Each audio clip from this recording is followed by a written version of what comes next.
I'd like to bring the Finance and Budget Committee meeting to a start.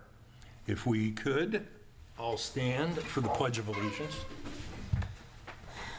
I pledge allegiance to the flag of the United States of America and to the republic for which it stands, one nation, under God, indivisible, with liberty and justice for all. Thank you. All right, part of our budget workshop, we've got Devin Schmidt, who is the expert and who's going to help us to understand the updated. If I may, I need to call roll. Oh, sorry. Member English? Here. Member Polanowski? Here. Vice Chair Geiger? Here. We have a quorum. Okay, I'll continue on then. Updated capital improvement plan. And I've had a chance to read over the slides, and thank you very much for sending those out. It's helpful to get a preview of what you're going to talk about and things like that, because I found some questions. All right. Hey, Stacy. Hi, guys. I'm so sorry I'm late. That's okay. Is this my spot? I think it is. Hi, Stacy. How about if we redo a roll call then? I'm hooked. Member English? Here. Member Polanowski? Here. Member Allen? I hear. And Vice Chair Geiger? Here.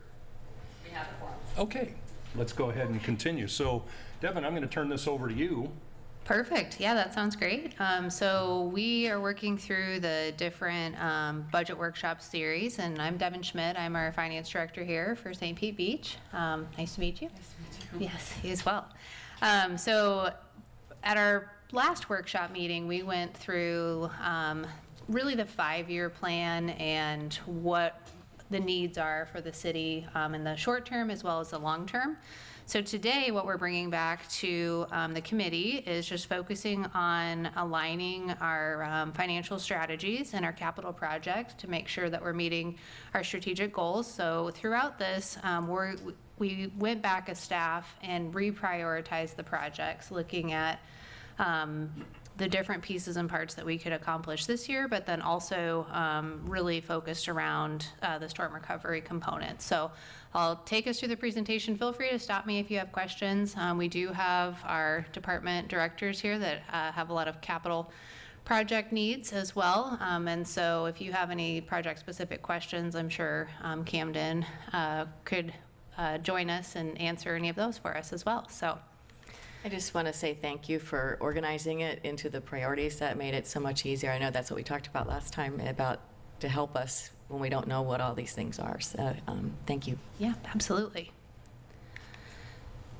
So kicking off, this overview is looking at our categorizations of the capital projects into essential and necessary and desirable projects. Essential projects are those that must be completed immediately. So you'll see that we did add a column that talks about whether there is a mandate to complete the project, as well as any safety requirements. While necessary projects are focusing on improving our service reliability, and then desirable projects can be deferred, but we will look at those as enhancements. So as we're walking through this, we'll take it by fund, and then through each one of the different priority areas, so that this committee can see how staff was looking at ranking these different projects throughout. So similar format as last time. So it begins with a fund. Really crucial to emphasize that structure because each project, the funding source is really the context of how that project can be funded within that specific fund. Then we'll go these still do have the 5-year budget forecast to provide that financial roadmap. So you can see what we're focusing on in the immediate and the long term. And then we have the categorization related to whether or not there's storms, repair, and then some of the funding considerations as well. So we'll take you through this, and I'll try to highlight any areas that are somewhat different from what you saw last time. The budget is always a moving target, and it's good for one day, and then the next day, especially where we're at right now with our storm recovery efforts and our partnership with FEMA, we learn more every day about how those funding opportunities are changing. So I'll try to highlight some of those changes as well. So starting off, this is our capital improvement fund, or our general fund capital improvements. We'll kick it off with our essential projects. So again, these are areas where we're looking to restore and maintain disaster recovery work and emergency repairs, so that we can get back to our normal operations and procedures. So starting off with our number one capital projects. So what we did is we worked with our department directors to go back through and say, hey, how many of these projects should we look at completing in fiscal year 26? Looking at that prioritization process. So what we came back with, you can see here that the dune walkover replacements, the citywide security system, our NeoGov full application, that was one that we're going to look to try to straddle 2 fiscal years. Our IT services continuity and resiliency with outages, that was one that we certainly couldn't defer. And then our security platforms for our IT infrastructure. So those were items that fell into our number one. Continuing on in our number one category, we have the facility building repairs. As you're driving around the city and you're looking at our different facilities, it's pretty clear that we have a lot of roof damage and damage to our facilities. And so with those, you can see that we are looking at some roof replacements. On the Fire Station 22 demolition and construction, you can see there that we have increased funding for 2025. This will go back to commission for approval. But that is an increase there that is looking at $485,000 to do the design work this year. And then in 2026, we would look to continue that work. And then in 2027, we have the $10 million out there for the construction. So with that, we will be looking at any opportunities, whether that is something that we're going to get back from FEMA under a Category B reimbursement, or if that's going to be something that we need to potentially look at a loan for. So, Devin? Yes. Question on that. We did secure a grant from the state. Is that in jeopardy of us losing that because of any timeline? It's not, so that is actually a great question. The 2025 and the 2026 is actually split out by that grant amount. So the plan would be to do as much as we can with the grant component of it, and then we'll look for whether or not that's FEMA reimbursement or if that is something that we need to secure a loan on. Another question on that. What if we expedited that timeline? Is there a way to expedite it? Camden, maybe you would know that. And here's the reason I ask, is we're currently paying for the temporary facilities.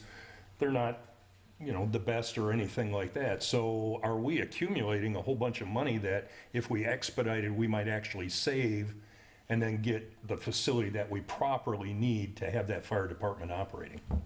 So, either way. So I wouldn't say we are moving slowly on this project. Staff has been directed to move forward as quickly as possible. The step we are in the process right now is in construction design. The fire station did go through its own variance process, and that variance process expires, I believe, in October of this year, based on our own city rules. So they have to get building permits by then.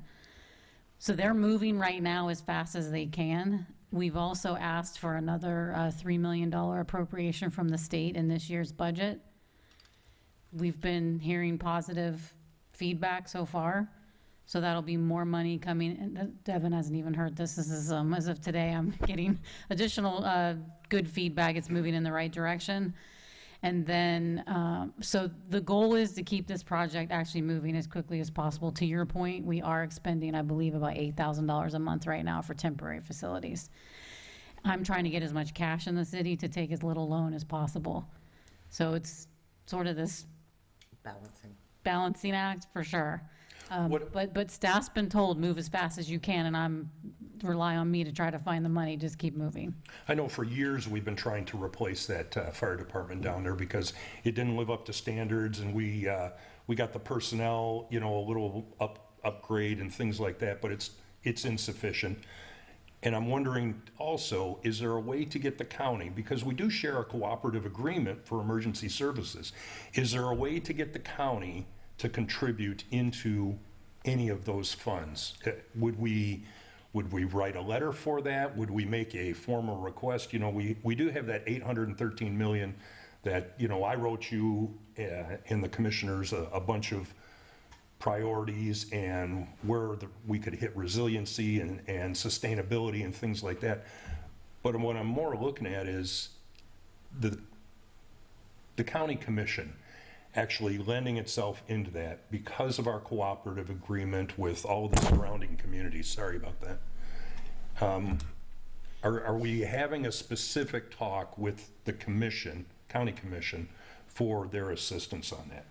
We are in the context of the 813 million because there are two buckets of money. There's the hazard mitigation portion, which is from what I understand, meeting with them and this week, is that funding source is going to come through the local mitigation strategy plan that the whole county works on together, and it's a yearly plan but those types of things are for Camden might know better, correct me if I'm wrong, but some stormwater projects, seawall restoration projects, they're all about mitigating future damage. And then the CDBG DR money is a whole nother bucket of money out of this 813 that they're going to be asking for specific projects.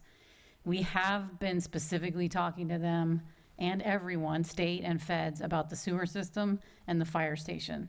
So we decided to prioritize those two projects. Okay. Because if you don't stay focused, they forget about you. So we've been really, you know, vigilant on those two topics. So we will continue, and those will funnel in now to see if they fit right with the county. If for some reason they don't, we have all these other projects to start adding to the list, because you always want to try to match what the giver of the money wants to put it towards. Yes. And so we're tracking that as well as what story do they want to tell got accomplished by those funds. What about outside of that 813 million if we attacked just the fire station? Under that, again, I go under the county cooperative for EMS. We could ask their. You know, and then use the other 813 for our other prioritized Right. stuff. I think because of our cooperative agreement does not include capital, I probably could Yeah, okay. work with the finance director to sharpen our pencils on, are they paying a portion of the facility maintenance that it takes to house the, 12 or 13 staff that they pay for? That's where we're going to start sharpening our pencil to say, county, we need more annual operating money. I think we'll be more successful in that space. Okay, that's a great idea. Thank you. Sorry. No, please. Oh, it's great. I don't want to do all the talking, so please feel free. Okay, so continuing on in our category number 1 ranked projects within our general fund, we do have some seawall repairs. We have the Pass-A-Grill Way seawall replacement. That's a very large, big ticket item. We have the Gulfway rehabilitation and our hurricane damage right-of-way rehabilitation. So those are all projects that the staff has prioritized as something, one, that is storm-related, and two, that we need to accomplish in our 2026 year budget cycle.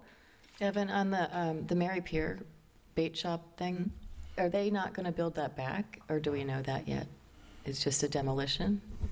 Okay. Yeah, go ahead. Okay, so this one's complicated. We are in the process of determining whether it can be built back. In order to do that, we had to first deem it non-substantially damaged or substantially damaged. In order to get to that, we had to do an appraisal.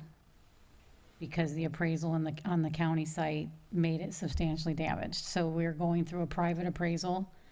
Then we're gonna have the building official look at it again. And we've also had some community members who have licensed general contractors who are volunteering their time to do a repair estimate. I had heard that. And if that repair estimate comes forward as less than 50%, we will, we also have interested community members who have said they would donate the cost of repairs. So if all those parts and pieces come together, I think you'll still have your bait shack. Okay, thank you. You're That's good welcome. con- You can say ours, because I want it back too. Ours. Ours, all of ours. It's so cute, we want it, yeah. Well, it's got so much history. It does, yeah, we can't get rid of that. Any other questions on these projects before I? Yeah, the Gulfway rehab, I see it says FEMA. Are we assured that FEMA is going to fund that, or is that a wish? So right now, any of the FEMA projects that are listed in here, because of where we're at in the process, a Category A or a Category B items would be a faster turnaround of reimbursement for us. Once we start getting down into our C through Z categories, those can take some more time. So there's still, of course, a lot of unknowns as far as what FEMA is going to cover, but some of those we have listed out here as potential that could be under consideration. Okay, Do you want to add anything to that? it's not for sure. And even if FEMA does reimburse on category, this is a category C, Yes, it's 75%. And then the county or state, state, or it's 25% that's split between us and the state. right, so 12.5% we have to pay for. So the best case scenario is we get 87.5%. Yeah. Okay. Okay. So now I'll take us through our Category 2 ranked projects. And so these are in high need for scheduled repair, replacement, or upgrade. They are a safety improvement project, improvements to protect facilities, equipment, cost-related efficiency improvements, and some water quality improvements with a no regulatory requirement. We may have some matching funds on some of these as well, and so I'll just take you through those projects. So we're still within the general fund as we're looking at this. Our first one on there is just dune and beach restoration. This is one of the projects that could potentially provide some funding from Pinellas County in the way of lodger's tax is a potential option, as well as and then we move into the Bella Vista mini park improvements that's listed here. We have the fishing piers rehabilitation, the Lazarillo Park lighting replacement, 36th Avenue seawall replacement, and we have the 80th Avenue living shoreline projects. I'll just pause for a second on each one and look for questions. The living shoreline, have we maybe partnered with Tampa Bay Watch to get their inputs and maybe some volunteer work for that or anything? We actually have. We are in close contact with them. We actually did our own volunteer activity with staff out there a few weeks back to familiarize the team with what they do in the region. They are looking at all of our barometric? Bathymetric, a new word I learned here, bathymetric data, and to do an analysis on all the city seawalls right now to see if we could partner with them on a living shoreline project. And then in the private seawall space, we've asked them to use the Don Cesar neighborhood as a pilot project because it's our only neighborhood that has seawalls that are in the front yard of all of the owners, not the backyard. So there's a potential there to do something really creative, and we actually have a project that has grant funding for 3 parcels in Don Cesar to start that process and really normalize it with the neighborhood so they can start seeing kind of what this starts to look like as we get it in place. This might be a stupid question, but that's what I was gonna ask. What does it look like? Like, I've heard of the living shoreline, but it doesn't go higher than the seawall, right? It's down in the water still, right? They use different methods. Some are these oyster beds they make. Yep. That's yep, one of the volunteer projects we did. They make them out of cement and the yep. oysters I remember seeing those. grow on them. There's also mangroves can become part of that. Seagrass can become part of it. Yeah, And it doesn't replace the cement wall. right. It goes in front of the cement seawall and essentially gives it decades more of life. So because while that seawall can degrade over time, the living shoreline grows capacity over time and actually gives you more protection. Yeah. So it's a double protection zone.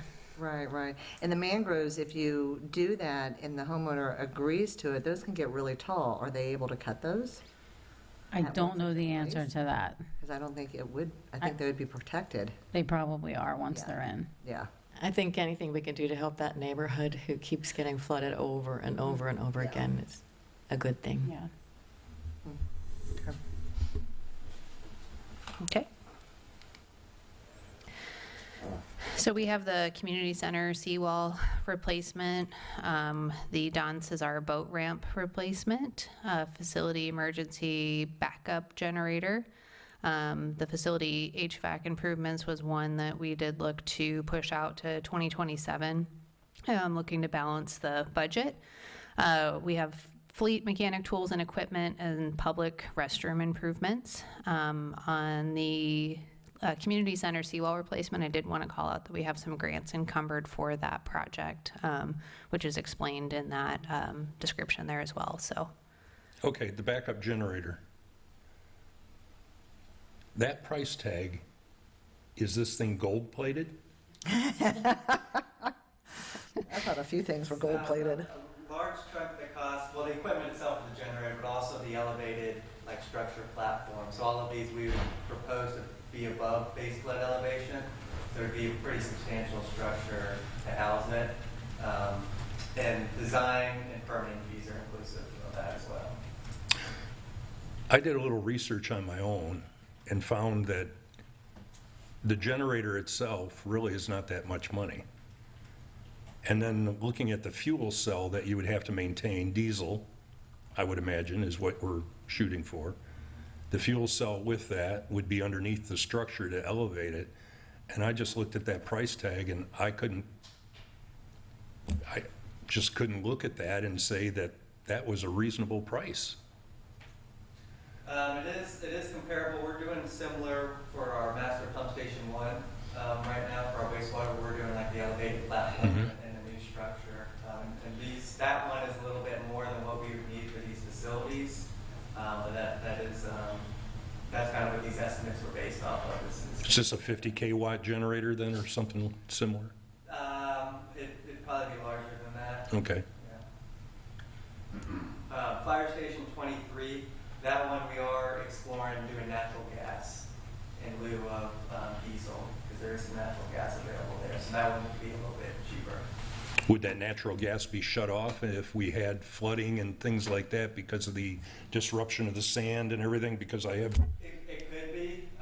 It wasn't for the last storms, but it could be potential. Chief, does that make you happy? It does. Okay.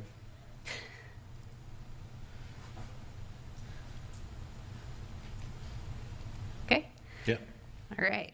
So continuing on with our number 2 projects, we have the public services building improvements, public services operation yard expansion, the shoreline protection improvements, and the Upham Beach concessionary sanitary sewer pipe replacement, all included as well.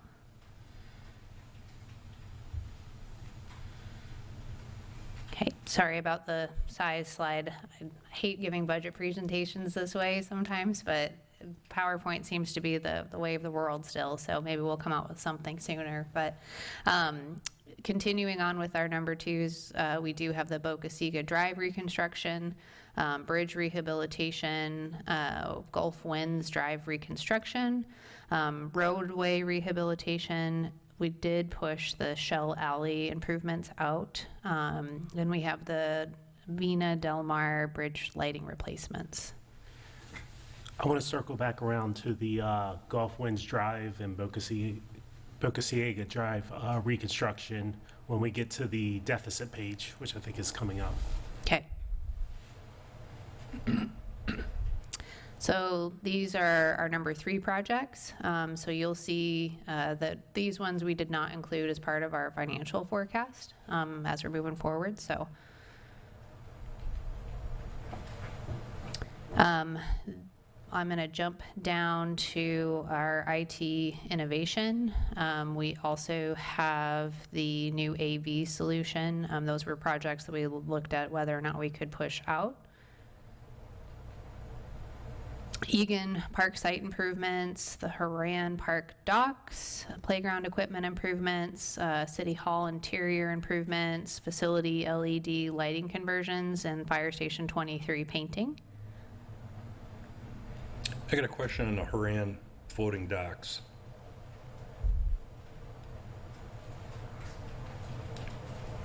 I have a floating dock. That dock requires maintenance. It collects barnacles, it collects all that kind of stuff. And I'm just wondering, that's at 2027, I realize that's a couple years away. But to have that waterfront all designed, is that thing all a go and stuff like that? It seems like we're putting this money into this idea where that idea doesn't seem to be fully fleshed out as to what we want it to be. I'm going to speak to this because it also is linked to the Corey Landing development.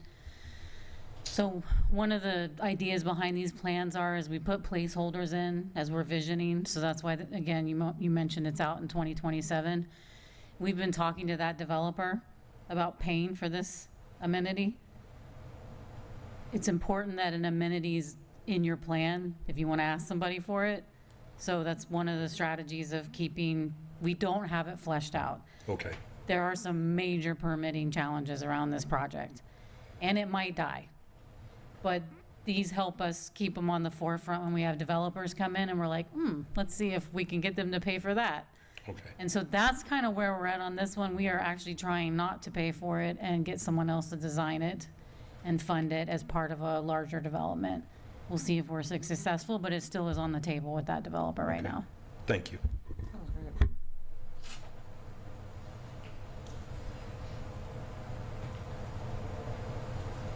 Okay. So carrying on, we have the Corey Avenue monument signs for 2026, right-of-way median improvements that are not included on here, and then right-of-way signage assessment management pushed out for 2027. Okay, we're here. Didn't John say the signs were important last time?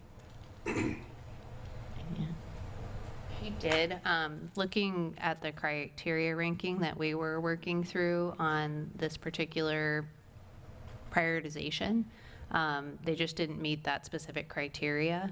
So all of those number 3 ranked projects are important. It's just how much can we do in a given year, given the funding mechanisms that we currently have. So I think too, as you're looking through this and giving us feedback today, this is just the staff's recommendation based on some order and ranking. But you're the community representatives. If you see something different, you want to swap things out, make different recommendations, that's the point of this meeting, is we will bring to the commission what staff recommended and then what changes the committee actually asked the commission to consider for final adoption. I think what would have been helpful is when we ranked them all, if we could compare what staff has, their rankings, with the way that we ranked them all, that would certainly be helpful, because we could understand and then, go to the directors and say, okay, why do you see this? Because I saw that some of these things dovetail in together, such as mitigation for flood and that kind of stuff. If you build baffle boxes, you have to have the proper equipment to clean them and maintain them and things like that. So it wouldn't make any sense to build those things unless we're going to fund those follow-on things that make them functional. So those were the kind of things that we discussed at the last ranking, and maybe that would have been helpful to see. But I'm sure that you've probably taken that all into consideration, so good. So my questions, as we see a deficit here, we're going up to 21 million at the highest, and then we go back down to 7 million if FEMA does what we want FEMA to do.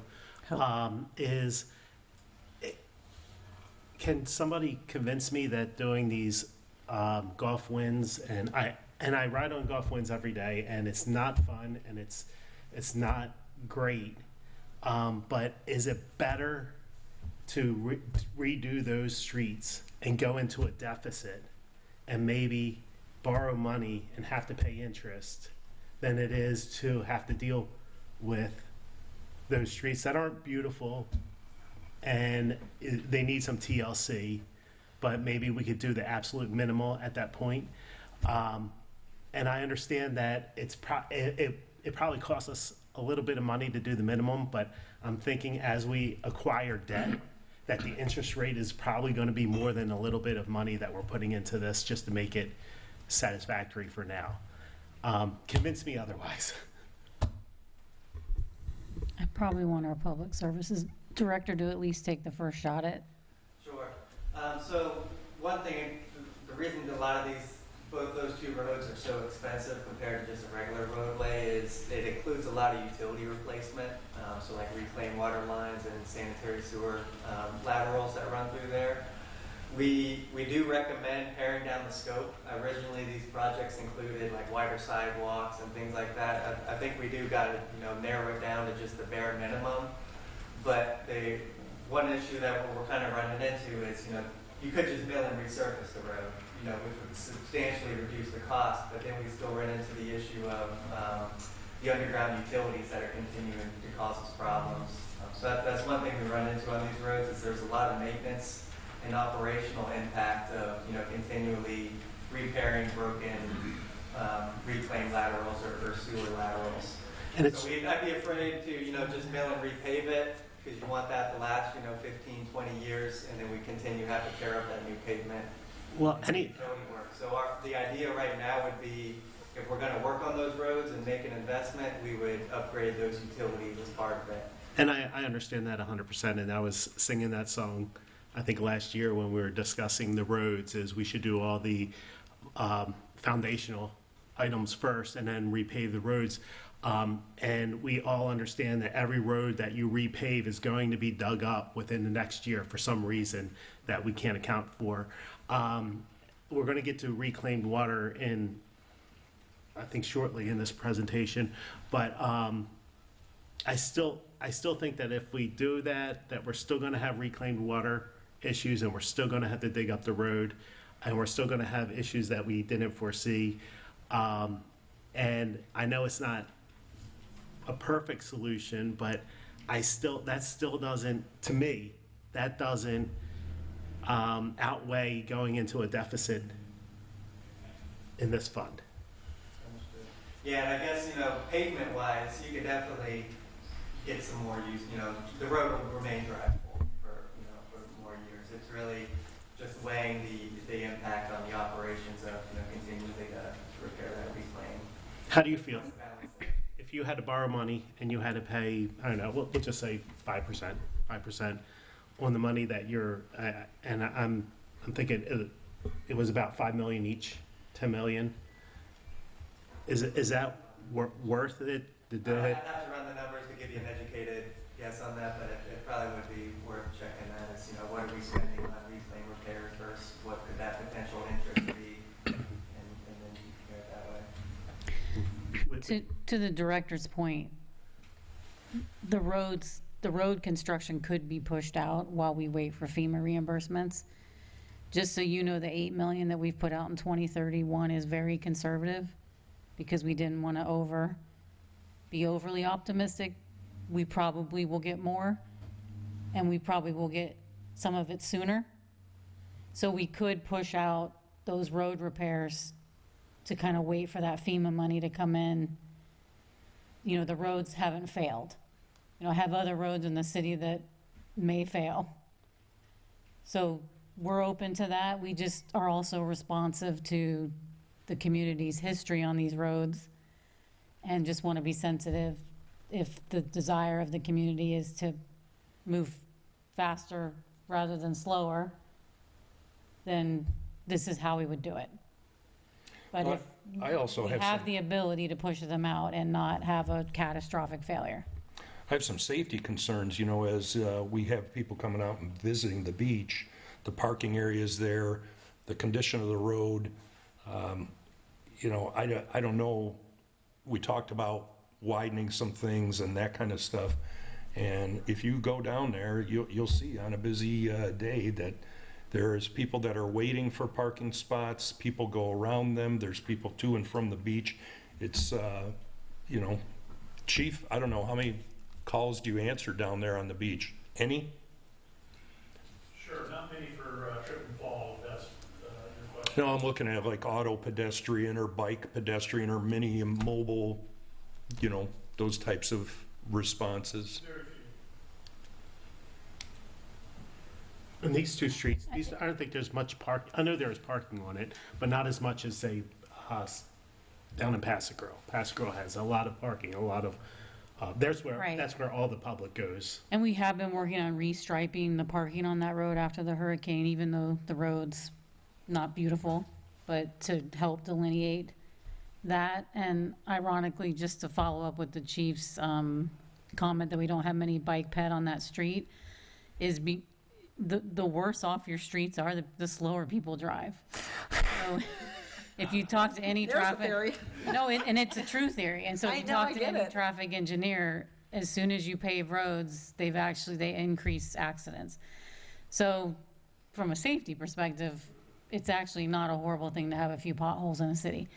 But that was just to make you feel better about our, So the potholes that Our I rough know that I roads. swerve every time, it's a good thing, is what you're saying. yes, it's a traffic calming measure. For sure. So I'm not sold on on those two big line items. And I'm mainly talking about, I know, I think Boca Ciega is more desperate for a TCL than Gulf Winds, but I'm going to have to group them together. And I know they're both in the district that I represent here, but I think that as an accountant, going into a deficit is more crucial than redoing these streets at that level. I'm sure there's something that we could do. Okay. And I think too, with the fee studies out as well, there might be some opportunities for like the reclaimed water to be paid for out of one of the enterprise funds. And this is just purely street focus as eventually how we need to get to as a city, as we talked about in our last workshop. The general fund it is not a best practice by any stretch for the general fund to continue to pay for these enterprise funds. So there could be an opportunity there as well for us to split the project out internally on some of the enterprise funds to pay for Well, the costs. Does the street repair in the, part of that street repair has to do with reclaimed water. Does the enterprise fund of reclaimed water pay for their portion of that, and this is additional to that? This Yeah. is, what you're seeing is all inclusive of Okay. everything. So like to Devin's point, some of that could be pared out and covered by a different fund. Okay. So I think our action item here then would be to kind of answer what Tim was requesting. Let's look at grinding and milling, look at a surface improvement, and see how long that might take us. Is that a fair thing? So let's take a look at that as opposed to, a 5% debt placed upon the city. Okay. Excellent. So we'll jump in then to reclaimed water, very timely conversation. So we did not have any projects that met that Category 1 criteria, so we will just dive straight into the Category 2, which again is the necessary projects for resiliency. So within the reclaimed water, we have the lateral services pipe replacement and the pig port installation. Those we have on an annual basis for the lateral pipe replacement, and for the pig port installation, we have the $50,000 in '25 and then $200,000 in 2026. So I have a couple questions about that. Sure. So this is, I think, the big pain for the city is the reclaimed water. And what we were told about 3 committees ago were that they put a faulty, what is it, a port that goes, not the pig port, but a faulty going into people's houses, and they failed quicker than they should have failed. Is that correct? The pipe material that was used when the system was installed is, I think it was like new at the time as something that would be great, and it turned out it wasn't that great material to be using. So it's across the board. Our entire system is with this like substandard So material. that's not just where it goes to the houses, that's actually the whole system. Okay. And then the second question I have is, in the description here, it has due to lack of maintenance. Did we do something wrong in the past? It's under think the it said pig port lack of maintenance. installation. Oh, the pig port installation would allow us to perform maintenance. So right now, we just don't have that ability to. It says, since infrastructure changes, development, and lack of maintenance has resulted in a loss of many original pig ports. Do we not have the I can't speak to that. Okay. I just want to make sure that if we do this, that we add that maintenance into it. Add it in, don't put new ones in and then forget about them again. Exactly. Yeah, we can follow up on that one too. Okay, so this is our reclaimed water fund. So this is looking at the revenues that we bring in. You can see that this fund has historically had that general fund transfer. What has changed in this forecast compared to what we had talked about last time was the emergency bridge loan. We are working actively with the state right now to determine if we are able to secure the emergency bridge loan that is specifically for operations only. So what this would do for the city is we could utilize the bridge loan for the operation costs that it takes for us to just maintain and operate the reclaimed water. And then that would give us the ability to have some opportunities for some of the capital projects. So again, pending the fee study, all of this information always subject to change, and having that understanding. But just wanted to kind of showcase. I mean, you can see that the operating expense forecast is even greater than what we generate without the general fund subsidizing it. So really wanted to highlight that piece again for you all. So I heard the commission last year discuss the idea that these types of things need to fund themselves without tapping into the reserves. Have they made a decision on that? Raising the fees and such so that these types of things fund themselves? So that's what Devin mentioned, is we are in the midst of a fee study for all the enterprise funds, parking, which is also going to become an enterprise fund, and all development fees, impact fees, and then based on those fees, the fee studies, we can get a plan for how and when we would raise fees and to whom. Would that come in front of this? Yes. Okay. And as you can see, so when you're seeing these plans, what I asked the team to do was show us the true cost to run the city. Okay. And so when you start to see these deficits, it shows us we are not generating enough to run the city. And so then it gives us an opportunity to strategically start to figure out how can we actually be physically solvent and have everything work all the time. Well, 99.9% of the time. And when do you think that'll come in front of this I board? was just going to ask that. You know how close we are on fees?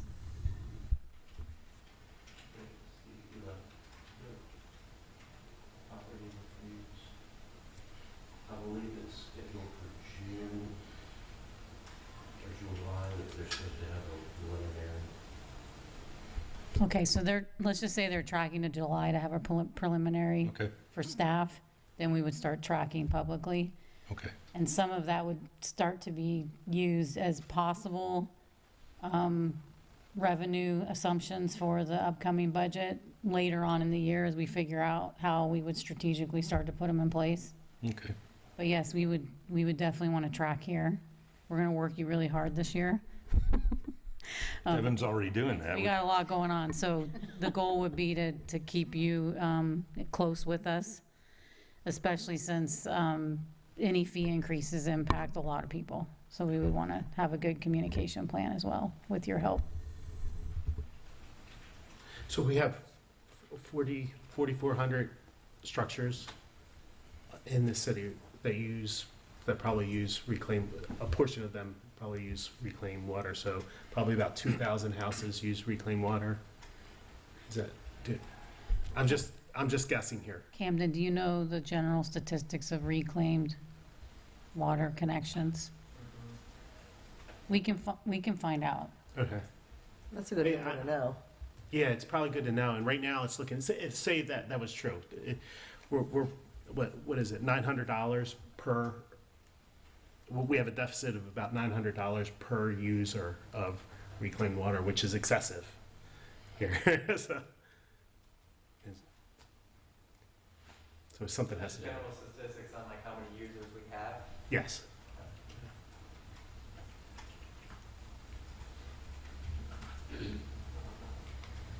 Okay, so moving on, we will dive into our stormwater funds. And so we do have some number one ranked essential projects for restore and maintain. So for that, we have the stormwater system cleaning inspection at $800,000 in 2026. Moving on to our number twos, we have necessary projects for resiliency. We have a lot more projects listed in here. I'm going to jump down so that we're focused on 2026, but the Don Cesar Boca Siga area resiliency adaptation, 30.1 million. The Don Cesar baffle structures is a 2025. And then as we come down into those drainage improvements, we have that at about 1.1 million in needs here. Continuing on, we have the Northeast Region Resiliency Adaptation that's pushed out to 2027. Both of those 2027, and then we have the Passic Grill Villa de Mar Resiliency Adaptation in 28. And then for 2026, we have the Watershed Management Master Plan included in there for 25 and 26. So what we are showing here is just looking at our number one ranked projects for stormwater. Reason being is obviously even if we were to try to utilize any portion of a bridge loan to cover our operating expenditures, the $30.1 million for that Don Cesar project would be challenging at best to say from a financial standpoint. So any questions on stormwater? Okay. Moving right along then into wastewater. So our essential restore and maintain number one ranked projects. We have in 2026 the pump and lift station rehabilitations. We do have pump station 1, which does, I apologize, I'm not sure why that revenue source isn't showing on there, but we do have some grants that are related to that pump station 1. We have the wastewater system cleaning and inspection. I got a question on that. City manager, you probably know this. Are we currently under a consent decree from Florida Environmental Protection still? No, we aren't. Okay. Okay, so looking at our necessary projects that are ranked number 2, we do have some asset management updates, a Force Main 17 replacement, Force Main 6 replacement, jumping down to our Master Force Main 1 replacement, and then the other projects are starting out in that 2027 fiscal year.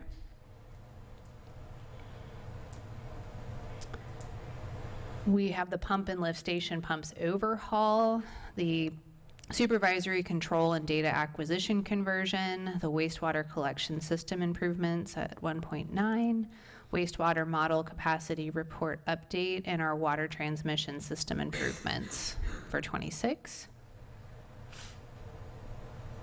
And so looking at our wastewater fund, our wastewater charges for services, you can see that we do generate a decent amount of revenues in here, but yet again, we have that $3.8 million transfer from the general fund. So what staff was looking at was including a portion of that bridge loan to pay for a portion of the operating expenditures so that we would be able to conduct our projects that were our number 1 ranked projects for this fiscal year.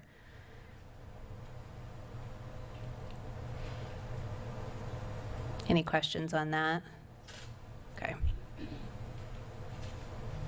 So we're to your guys' fun part, so the committee recommendations and next steps. What we have been doing with the way of these budget workshops is just getting committee consensus on what staff has put forward for our recommended projects for 2026, or if there's a difference, which I think we heard that we need to come back with more informations for Boca Ciega Drive and Gulf Winds. Was there any other parts that the committee wanted to discuss that we could bring back to the commission at the next meeting from your lens? Fees. Yeah.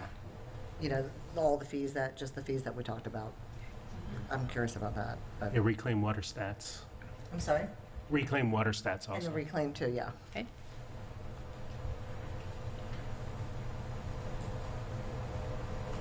And just my thoughts on the reclaim water is, I know I don't pay as much as my neighbor because I have a shell front yard, and my neighbor has a grass front yard.